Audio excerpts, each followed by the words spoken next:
Moses Itauma versus Dillian Whyte. Who's going to win this fight? Well, first of all, who's going to win this fight? Let's take a look at their latest performances. We ate together, we slept together.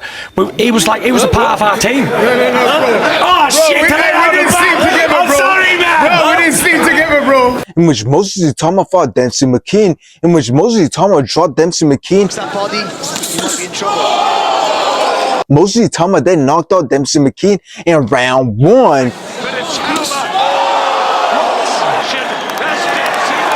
And after this, Moses Itauma went on to fight Mike Bologun, in which Moses Itauma dropped Mike Bologun in round one. Earlier, and he's going for it.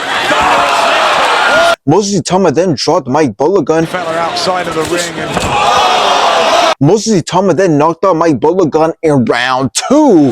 That's some super.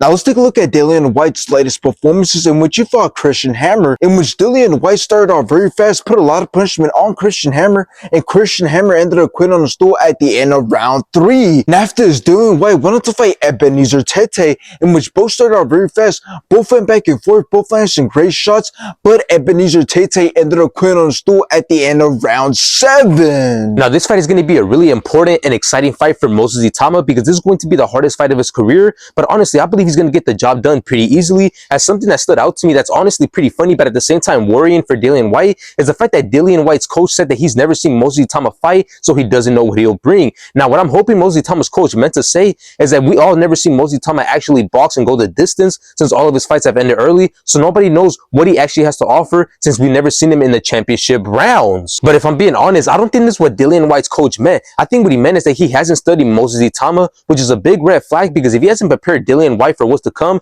then this is going to be an easy night for Moses Itauma. So anyways, the way I see this fight going is that Moses Itauma is going to dominate and embarrass Dillian Whyte. There's just a big difference in both men when you compare their performances, as it's obvious who's the quicker and more powerful fighter, and that's Moses Itauma, which makes sense because he's in his prime as he's 20 years old. Meanwhile, Dillian Whyte is 37 years old, and Moses Itauma has been the more dangerous and active fighter. So in the end, I got Moses Itauma winning this fight. I believe he's going to be too quick, and he's going to land the cleaner and more significant shots, and I'm very confident he knocks out Dillian Whyte. And afterwards, I want to see him fight somebody in the top 10. I know he's still very young, but it does him no harm if he fights a high-level fighter and loses, since he still has a lot of time to learn and improve.